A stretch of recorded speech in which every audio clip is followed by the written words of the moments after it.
پرانے زمانے کی بات ہے۔ ایک بادشاہ تھا جو ایک شاندار محل میں رہتا تھا۔ اس محل کے ارد گرد سبز باغات، بہتے ہوئے چشمے اور سونے جیسی روشنی میں چمکتے ہوئے گنبد تھے۔ ہر صبح سورج کی کرنیں جب محل کے ستونوں پر پڑتیں تو سارا محل جگمگا اٹھتا۔ یہ بادشاہ نہایت نیک دل اور انصاف پسند تھا، لیکن وقت نے اس پر اپنا اثر ڈالنا شروع کر دیا اور بادشاہ اکثر بیمار رہنے لگا۔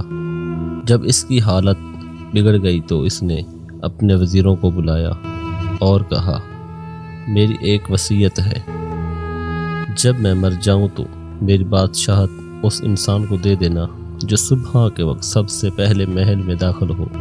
کچھ دنوں بعد بادشاہ اپنی شدید بیماری کے باعث وفات پا گیا۔ اگلی صبح وزراء محل کے دروازے پر کھڑے ہو گئے تاکہ دیکھیں سب سے پہلے کون اندر آتا ہے۔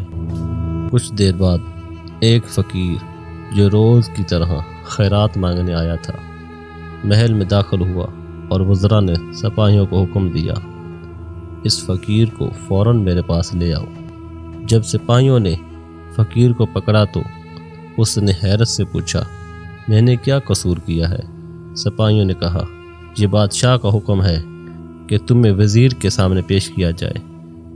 جب فقیر وزیر کے سامنے آیا تو وزیر نے کہا، بادشاہ نے مرنے سے پہلے وصیت کی تھی کہ اس کی بادشاہت اس شخص کو دی جائے جو صبح کے وقت سب سے پہلے محل میں داخل ہو، اس لیے آج سے تم اس سلطنت کے بادشاہ ہو۔ یوں وہ فقیر تخت شاہی پر بیٹھ گیا۔